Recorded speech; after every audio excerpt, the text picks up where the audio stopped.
What's up, everybody? My name is Mary Beth Hill. I'm a person in long term recovery. I've also successfully reintegrated society post incarceration, and I am so excited to be the host of a new podcast called Breaking Quiet. Breaking Quiet was created for women, by women, in all spaces of life, whether they're recovery or reentry, to give a space for our voices. Today, I have somebody who is so special and so near and dear to my heart, Sandra Brown. She is a wonderful woman who has successfully reintegrated society post incarceration. And without telling too much of her story, we'll just get right into it. How are you doing today? Good. I'm good. I'm running all over the place, but I'm super excited to chat with you because I just adore you. So I can't wait for us to just get into it. Yeah, I'm so excited to have you on the podcast today. So, if you're wondering why we're doing a virtual podcast and not in person, that is because Sandra lives in Texas, right? Am I right? Hey, Texas? yes. Yeah. Well, let's not Yes. take any more time. Let's just get right into it, Sandra. And I want to know all the things about who you are, where you come from, and what makes Sandra who. So, tell me kind of a little bit about who you are, where you grew up, and what your childhood kind of looked like. Well, as you said, I'm here in Texas now, but that was an extremely long route to Texas. I was born and raised in Alabama. The name of the town is Clopton, and I always just say near Dothan because nobody knows where Clopton, Alabama is. It is in the southeast corner of Alabama. It's right in that little panhandle area. Touches Georgia, Florida, Alabama. So down there in the panhandle. Um, and so I was born and I was raised there. I've lived in I think it was 8 states at last count. So I've lived in Florida, Georgia, Pennsylvania, New York, New Jersey, Texas. Oh, wait, North Carolina, South Carolina. So those are the states that I've actually lived and worked in. And so, yeah, so I ended up in Texas basically for a job, which is how I ended up in most of those states. So I relocated here in 2009. I relocated to Texas for a job.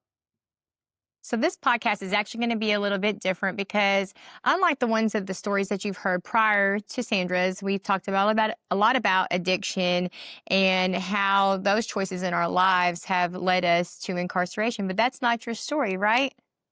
Right. It is Yeah, not. that's not your story. So kind of tell me what did life look like prior to your incarceration? Wow. Life looked very calm. I was born and raised, as I said, in Alabama. I was born on a farm. My mom, my dad, two of my sisters. I have four sisters and a brother. I was born a change of life child.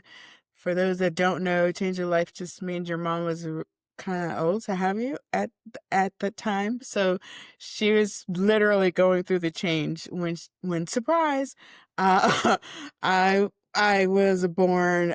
She was 45, and so back in those days, that's kind of old. Not now, not anymore, but definitely back then.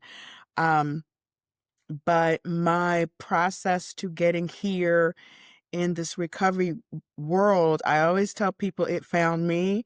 I wasn't looking to um, be involved in the recovery, didn't know what a peer specialist was.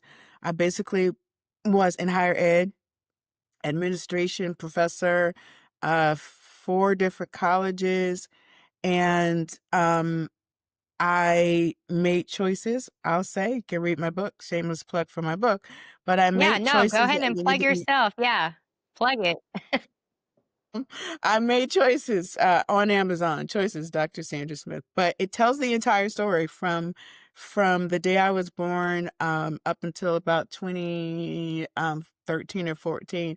It's actually time for me to finish the story. But in any case, I did not have a substance use story. I don't have an alcohol story. I don't have an addiction story at all.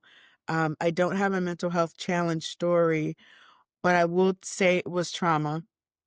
And so, as you know, that is what I do now.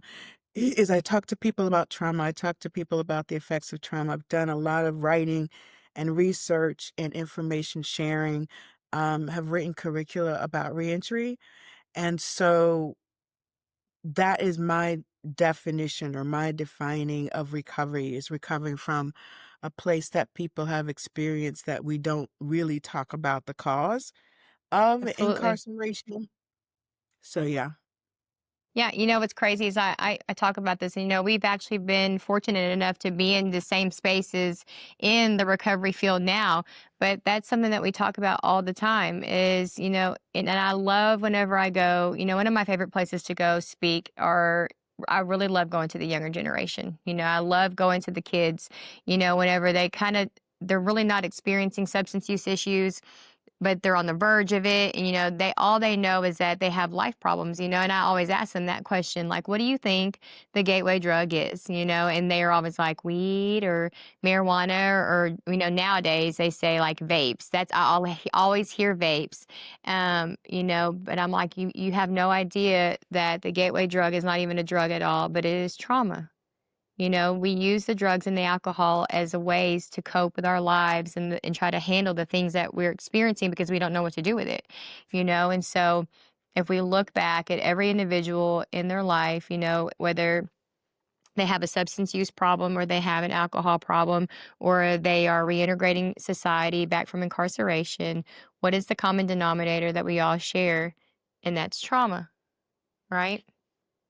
Yeah. So absolutely. you found yourself Yeah, no, go ahead. No, yeah, so you found yourself incarcerated in what year, Sandra? I was incarcerated in 2002. I actually had just come back. It's not funny, but I laugh at it now. Because I had just come back from a trip to Rome, to Italy. I have a niece that's an architect. She went to Notre Dame and they spend their junior year in Rome, and her mom didn't really want her to go. So the compromise was, okay, we'll come visit. So I went with my sister and two of my other nieces to Rome. We had just returned. I was all excited, and I got a doorbell. Somebody rang my doorbell, and that's where the end began. So it was really they had an extradition warrant, and I didn't know all the things that know now 23 years ago, obviously, but I basically volunteered. I waived extradition, which I probably wouldn't have done that had I known what I know now. But in any case, I voluntarily went back. So the charges were in New York, and I bought my own ticket and went back with a friend thinking we were coming home together, and that just never happened. So I went from North Carolina to New York voluntarily, went before the judge, and he basically said, hurry up, the bus to Rikers is about to leave. And I was like, Rikers as an island? Um, and sure enough, that's where the bus was going, and that was a bus that I ended on, and that's how this got started. How long was your sentence, if you don't mind me asking? It was well, the sentence was 6.5. Wait a minute, 3 to 6.5. So yeah, it was a 3 to 6.5 year sentence. But I only did 18 months because I qualified for work release. They basically just wanted me out of their system once they got me in my system because in their system, I asked too many questions. I wrote too many letters, and it was like, yeah, get her out of here. So, yeah, They hate to see people like us coming, right? Like people a who come thousand. into the judicial system who have a little knowledge of the way things should be ran or the injustices that we're seeing inside behind the walls. And because we have a voice, they hate to see that coming, right? Like I remember A being in lot. prison and I will never forget, like, you know, I I knew how to use my voice by the time I was incarcerated. And so when I got there and I was experiencing so many of the injustice that women experience inside of prison, like if you've never been to prison, you don't know what that looks like. one of the biggest things that we see amongst women in prison, the lack of mental health care, the lack of having the provisions that we need as women, to be inside prison. And so, what does that look Hmm. like? Tampons, pads, feminine hygiene products, the things that we need to sustain us through incarceration. And they hated to see me coming because I was so quick to put paperwork in their life that they never Yep. wanted to do. They wanted me out of there. I didn't have a PhD at the time, but I had a master's and I had a brain. There was a unit, I won't say it out loud. It was one of the, so I started, let me go back. I started at Rikers Island, which is, most people think Rikers is a prison because it's so notorious, but Rikers is actually a jail where you go before you get sentenced. I got sentenced. I finally gave up. I was at Rikers for 8 months, just going back and forth. And I finally was over it. I was like, I did commit the crime I committed. Can we just get on with this? Um, but I literally went to every female unit in the state of New York. Every one of them I spent time in because it was like, hurry up and get her out of here, like literally. I actually got sent to it's kind of like a boot camp type situation, and I went all the way almost to Canada, and which is the farthest prison there is in New York, and it was just like, you have been disqualified due to the nature and sophistication of your crime. And I was just like, say what now? So my crime was embezzlement, and so I, I don't know how that's too sophisticated for a boot camp, but apparently it was. So I ended up shackled and chained. Interestingly, short note, in New York, the box, I'm sure you're familiar with that Yeah, black box thing. An absolutely. ex-prisoner of New York actually helped design that after they got released, ended up several years later reincarcerated and had to wear the very black box that they designed. But I just thought that was pretty bizarre. So after traveling to every unit in New York, I ended up at what is called KSAT, which is a comprehensive alcohol substance abuse treatment, was what the acronym stands for. Now, mind you, I have never done drugs in my life. Um, and after being shuffled around, like I said, to pretty much every unit, I went before this counselor and he kept saying, I know you've done drugs. Everybody, I see here that you went to college. Everybody that went to college tried drugs. And I was like, no, they didn't. Serious, like, well, did you try at least marijuana? And I was like, I tried marijuana once in my life and I didn't like the way it felt. Basically, I felt nothing. He was like, fine, you're going to KSAT. So me saying that I tried marijuana once qualified me for a substance use program. And I was not arguing with him. I was like, if it's going to get me out of here, call me, whatever you choose to call me. I'm fine with it. And that's how I went through the program. That was an additional 6 months. I had to wait. I don't know how many months, but eventually I ended up, that prison's name was Tacoma. And I went through the program at Tacoma, which got me work release, which is what got me out of prison. And so for the listeners that are listening today, and you're probably wondering, like, where does Sandra fit on the realm of the recovery space? But I want you guys to understand that she is a very instrumental part in the peer workforce and in recovery. When we talk about people who come out of incarceration and who are really beginning to make a footprint in the world of reentry and recovery, you are looking at one of the biggest footprints, especially of women in this field that I know. You took that experience from being inside of prison and it completely changed the trajectory of what you did with your life after that. So let's talk a little bit about that. When you got out of prison, what was the shift? What was the change to make you go from working in the corporate America world to doing what you do today? The shift was the conversations that I had with the individuals while I was there.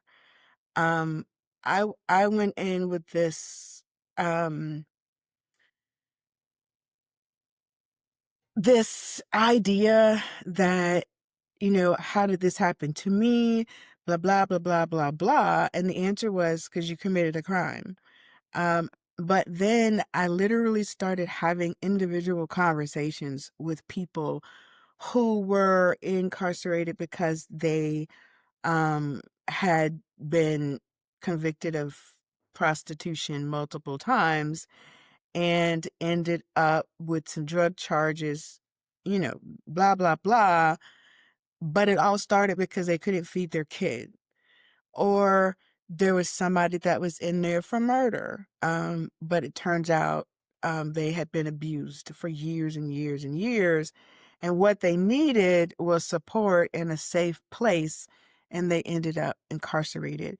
So the more I heard those stories, it finally occurred to me it wasn't about me, because that Absolutely. wasn't Yeah. my story. It didn't mean they were just people. They were women that were trying to survive and trying to live. And I'm sure you know the data. 80% of the folk that end up incarcerated either have a substance use or a mental health challenge. Those folk don't deserve to be incarcerated. They need to have treatment. They need to be able to get counseling. And if the case is that they need medication, they need to have that available to them, because the assessments that are happening while incarcerated are not adequate to actually address these individuals' challenges. So yeah, it started while I was incarcerated. I got out, um, and some people had made some calls for me. I ended up at Medgar Evers College in New York. I told my story to the president of the college. He listened very intently and said, "Don't tell anybody else that story." And I thought, oh, wow, we'll get you a job. Don't worry about it. They did. I went to work. I worked there for almost 6 years. Um, and I got out. To answer your question, Mary Beth, I got out and I went back to my life.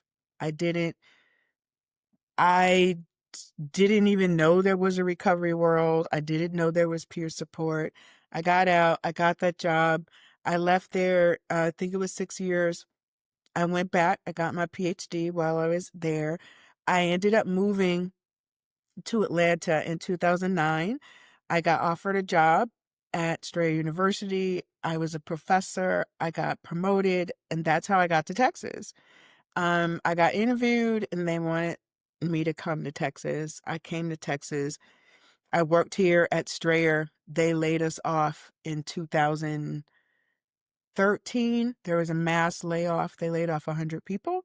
I was caught up in that, and literally that morning, I got a phone call saying, "Hey, we're laying off 100 people today, and unfortunately, you're one of that 100. We just needed to call you, let you know ahead of time." I was in California. I wasn't at home, so I knew what I had to do. Like, okay, your computer's going to go off in about a half an hour. So, you go into, oh, this is what has to happen. Your credit card is going to stop working tomorrow, so you need to make sure you get home, all the things. And in that moment, I felt paralyzed, but literally something, well, in my world, it was God. To those that don't Yeah. believe, it was what it was. But for me, God literally said, "Now go write the book." And I was like, "What book?" And I started writing at Rikers as a way to block everything out. But it turns out I was writing about everything that was happening through the whole incarceration experience, and it was on paper. And I was being told it's time to take it off paper and it's time to publish it, because that's what gave me the rest of my freedom. That's what was like, okay, that college president told you not to tell your story, but you need to tell your story. You need to share it. Absolutely. And that's Yeah, how so the that's two of we hear that a lot, right? Like, I know, like, I come from a household and, granted he was your professor, but, like, with my mom, she was kinda very similar in that aspect. When I started to do this thing about, like, recovering out loud and really, like, telling the world about my story and my experience in incarceration, and not just my mom, but a lot of different people were like, "You don't have to tell these things." Like, we come from this generation where we need to keep it in, save face. You don't have to tell everybody your business, just going about your life. But that's what healed me. Whenever I could really begin to just tell my story of who I was and like where I had come from and where I am now and all the challenges and all the hills and the valleys and the in-betweens of my life, I found in those moments, like that is when the healing process for me began, and I could tell my story. absolutely. And I don't think I know that my family didn't like they didn't intentionally do anything. I think there was this um I think our families, I don't think. I know our families are embarrassed, right? First and foremost. Yeah, And for me, I was the baby of the family and the good grades in high school and blah blah blah blah. Like, how could you do this to us? Kind of. Do you know what I'm saying? And we get left out of that. Now there's also a space where I think families get left out of the recovery and the reentry process as well. And we're actually working on a curriculum for that. But I think there's just the space of all of the um, just all of the things that come with being formally incarcerated or as people say, a convict, or just all the derogatory things that you get labeled as because of all the stigma that's attached to somebody that has been incarcerated. So you're automatically labeled as a bad person. yeah. So that's how society thinks about it. That's how they look at it. They don't look at it as, the only difference in me and you is I got caught and you didn't. They Exactly. don't look at, they don't, right? Like they're just like, you're labeled a them, a that. You're no better than what that piece of paper says that you are. And I don't know anybody that hasn't gotten a job and the paperwork says I can't hire you, or get the job, get hired, and HR calls and says, "Oh, we have to rescind that offer because your background check came back and you have to be I don't know, 10 years off paper," or some of the most ridiculous things that I heard. And what I say to people now, similar to when you talk to young people, is first of all, companies decide their hiring practices. There is no giant federal law that perhaps prohibits people from hiring you. That company, that board, that whomever decides their hiring practices, and that's what they put into writing. Um, so technically, you really could hire me if you wanted to hire me, but again, you're going by what that piece of paper says about me, as opposed to what you already determined was the truth based on my interview, but you have chosen to go by what the piece of paper says. Um, I think that and I think society does that to us, right? I think that society has literally 100%.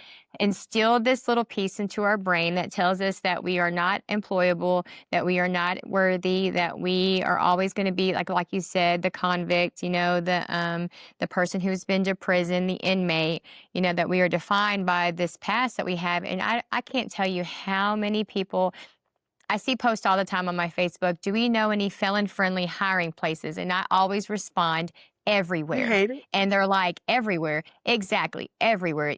So my friend who I just interviewed right before you, her name is DK. She is literally one of the top sales representatives at an organization called Windows and More, but she leads that organization in sales. My friend Nikki, who has been to prison, she is a realtor, right? Like, we can hold spaces and not allow our past to define us. So if you're listening to the podcast today and you are one of those people who think that I cannot do this because of my felony conviction, why not?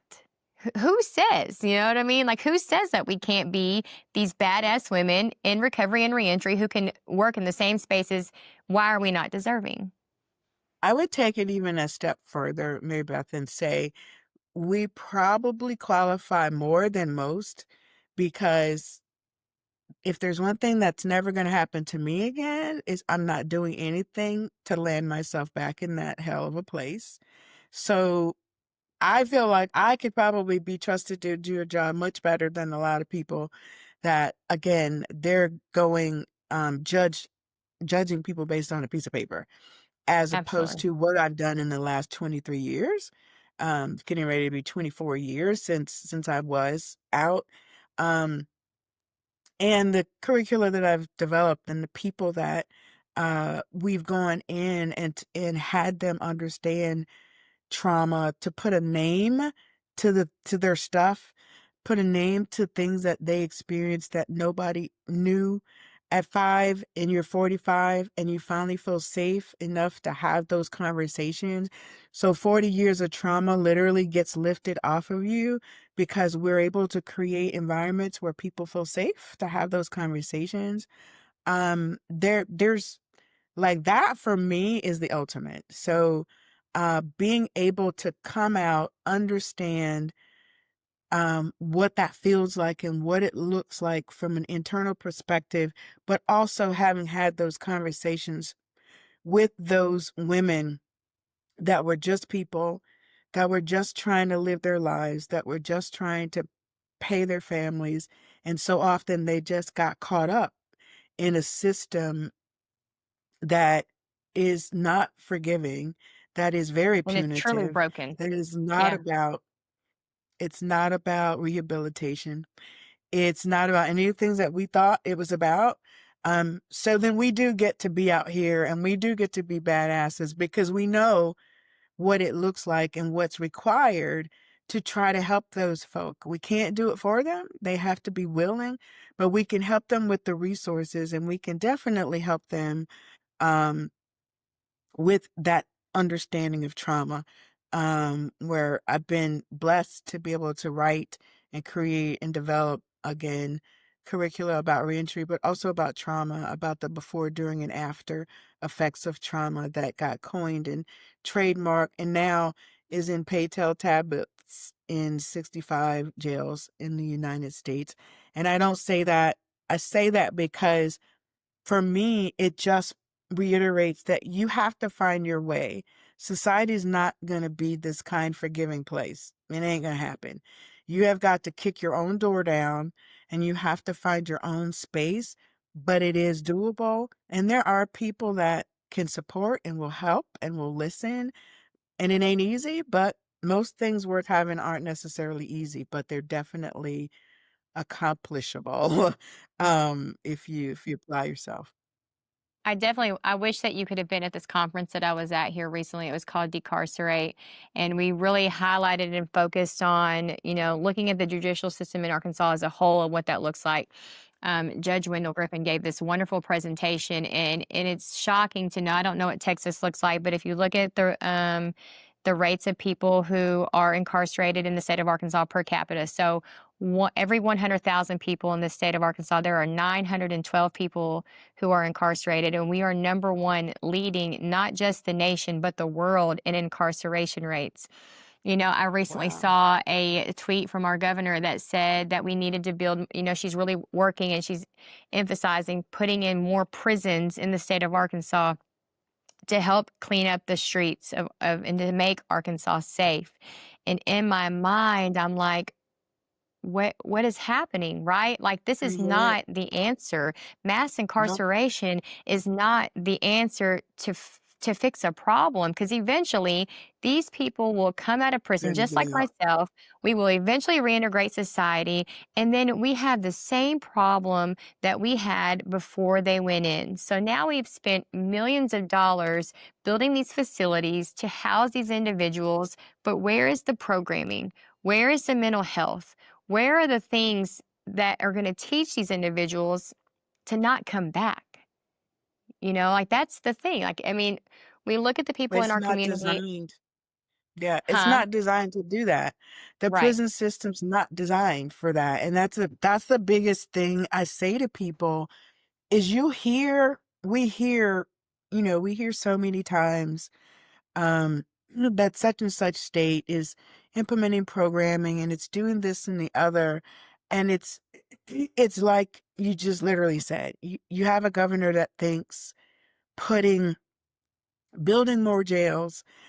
If you look at the per capita number that you just said and you compare it to education, which really would actually help with some of this, it's abysmal. They pay so much per capita to keep a person incarcerated versus keeping them, well, yeah, employed versus keeping them employed, but also versus educating them.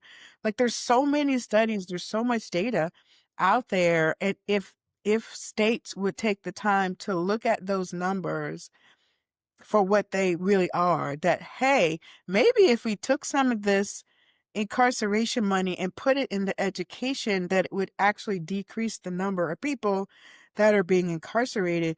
But that's not the perception. And that's also not the case. Like there's no part of me that believes there are some good wardens. There's some good people working in the carceral system that really do want to make a dent. So I don't want it said that I don't think that. But what I do think is that there are way more that see this as a job, that see this as the capitalistic society that it is.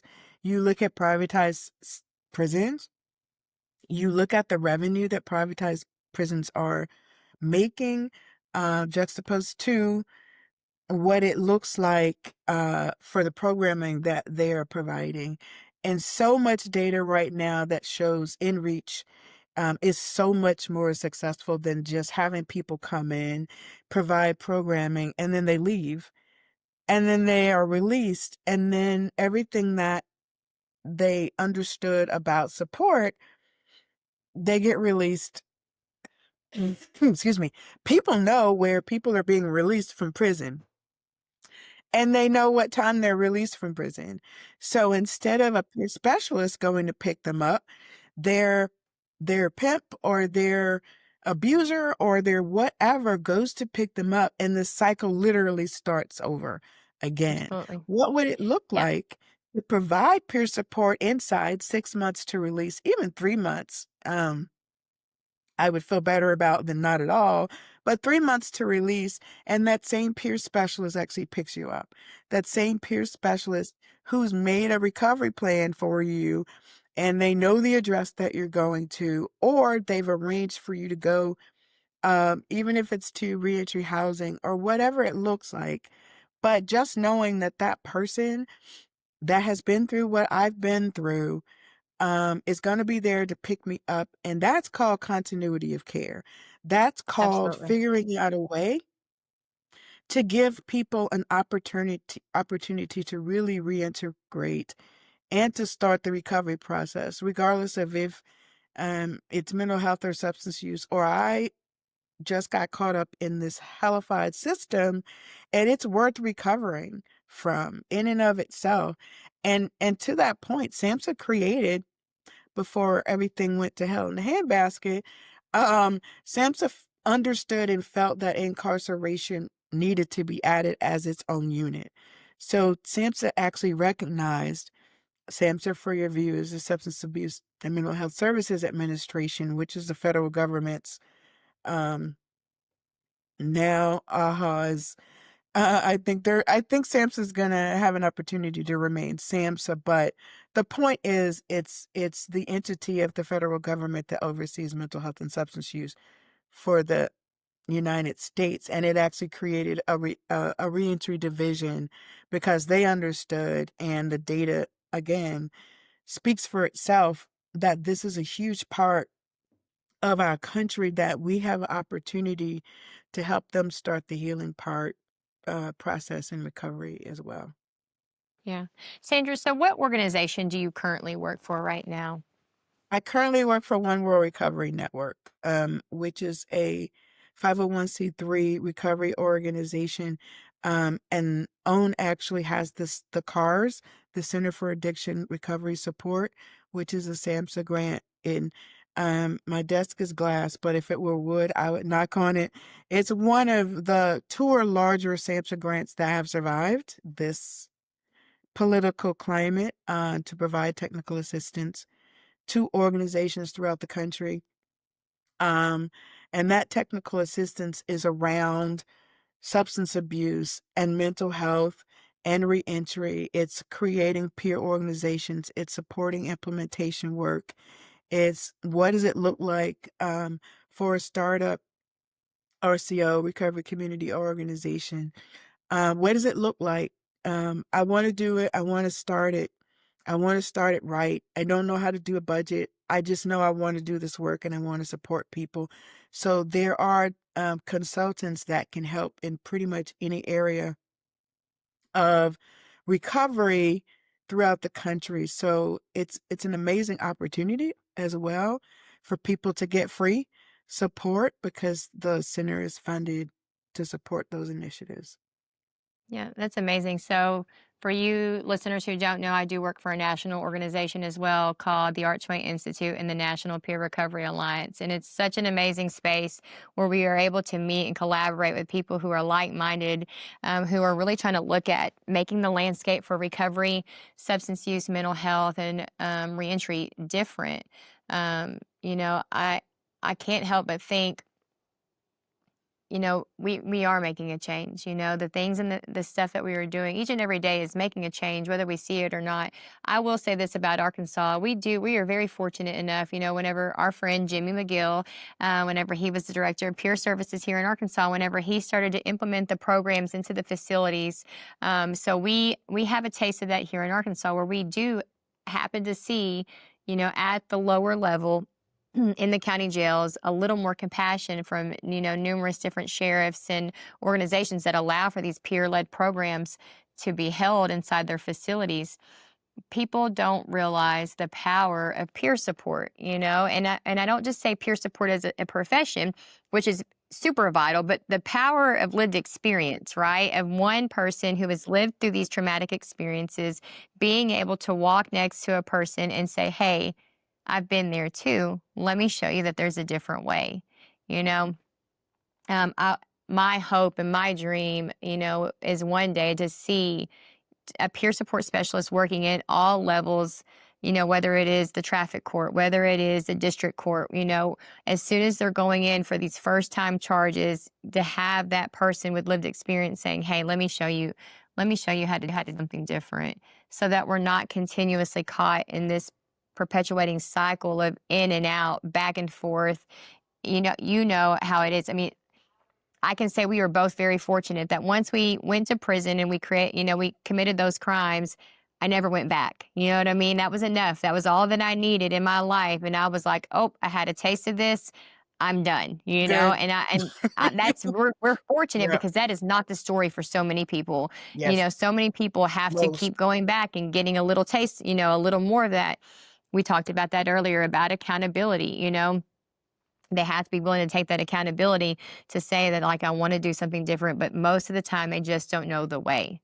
And then we look at our judicial systems and we look at the probation offices and the parole offices, and they are bogged down with so many, their caseload is miles long and they are one person.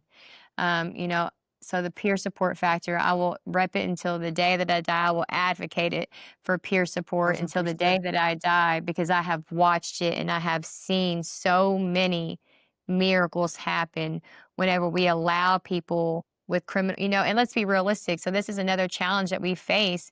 I was actually talking to a DEA agent not too long ago, and we were talking about how I wish peer support could be in the federal system, but we will never see that because they are so resistant to having anybody who has a criminal background, to be in any part of that facility or any part of those changes.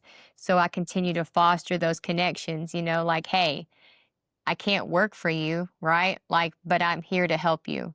So if you need me, and that was one of the things he asked me, Sandra, and it made me feel good. He was like, "Can I call you if we need to help put people into treatment?" Absolutely. Yes, you have my Absolutely. number. You call me anytime, and I will be more than welcoming to help you navigate that system because they just don't know. They don't know. What they don't know, they don't know. And that's interesting because DOJ was one of the first to acknowledge and supposedly understand and support peer support, a peer curriculum. I can't remember. Excuse me.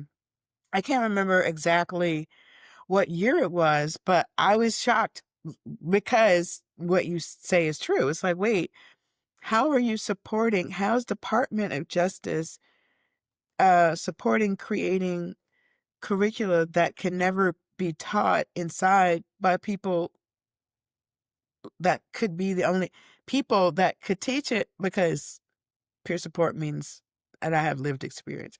Didn't make any sense to me, but there's a lot of things that happen with a lot of these systems that don't make any sense. But I'm the same. I'm just like, I drank the peer support Kool-Aid, and in 2021 we had the opportunity to write a HRSA grant at the organization that I used to work for, which was Via Hope, the Mental Health Resource of Texas. Which, by the way, I always, one of my claims, true to Jimmy McGill, which I think we were together when he told you the whole story about how I came to Arkansas, me and two other of my team members, and we provided the first peer support training to Jimmy before he, like, I told him Yeah. before he was like famous, that we did the first peer training, but he came to Texas. We do have um, some amazing programming and have gotten kind of far with the whole peer support movement. But the grant that I was talking about in 2021 was a HRSA grant. And we basically wrote the grant for non-traditional settings for peer specialists. And it got funded in September of 2021. And for the 4 years of the grant, we basically, it was a pilot, obviously, but it was to embed, that word is interesting, but to embed peer specialists in settings that they'd never been in. So we had peer specialists in Travis County Jail. We had peer specialists in mental health public defender's office. We had peer specialists in libraries. We had peer specialists in private defenders' offices. There's a list of 9, but again, non-traditional settings, to which, just again, for data purposes, we were in the 3rd year able to go before the Travis County Commissioners Court, who are the people who decide the budgets of Travis County, and presented the data from the Mental Health Public Defender's Office and some SAMHSA data about evidence-based um, practices, and we actually got line items for peer specialists in those areas for the first time ever. So it works. Like, there is just It no does. ifs, ands, and buts about it. But we were so excited and so proud to be able to accomplish that. And they're still there. They're still funded. But just wanting to do more of that work. But that's how you know you're able to make an impact, because if they hadn't been willing to listen to us, they never even heard of peer specialists. But now, at the Mental Health Public Defender's Office, which is unique in and of itself, most counties don't have a specific court for mental health. It's all Yeah. kind of in the public defender's office. But Austin is unique in some of its approaches. But they ask for the peer specialist now, first and foremost. Is a peer specialist here? Because they now know there's somebody here in this space that has gone through a mental health challenge that can help talk me through. Um, most of the folk in that area are SMI, severe mental illness. Hate that word too, but they have suffered or are suffering from severe mental illness, and so sometimes they're just on medication where they're not even cognizant of what their sentence is, or they don't understand the terms, like they just don't know. But having somebody that's been through that process has proven essential for them. So we do our little piece, right? Like you said before, we do the baby steps and the little pieces, but when we can actually see change uh in real time, it helps. For me, it's sobering to be able to say, okay, we're doing the right thing. We just got to keep little by little, chomping away, Absolutely. Yeah. and and and that's how we make the progress. Well, Sandra, I want to thank you so much for your time, for coming on and chatting about all the things. Once again, Sandra Smith, she's wrote her book. What was your book one more time? Choices. It's Choices by Dr. Sandra Smith. It's on Amazon. It's also in Barnes& and Yeah. Noble. Or you I could go to always my ask, website. yeah. So I always ask everybody that comes on the podcast, if you could leave, the listeners with one message, whether it's somebody that is coming out of incarceration or, maybe facing incarceration, whatever their story might be, if they're struggling with substance use, whatever the case, and really, I'm going to be honest with you, my hope for this podcast is not just to have those listeners, but I would really love, for people in all areas of the space to be listening. If you could leave them with one message, what would that message be? That there's hope. There's hope, as long as you are given the gift every day of life, which I see life as a gift every day. That means that there's a purpose and that there's hope and that there are people out here that that thrive in the space of trying to help people um, hold on to that hope, because in the hope there's healing. And so regardless of what you've been through, regardless of what has happened to you, it happened to you. It's not who you are. And there's always hope, and there's a healing process. Thank you so much. We want to thank you guys to all our listeners who've tuned in for this episode of Breaking Quiet. You can find us on all major streaming platforms. Subscribe to the long term of Podcast and Recovery on YouTube, and we hope to see you guys the next episode.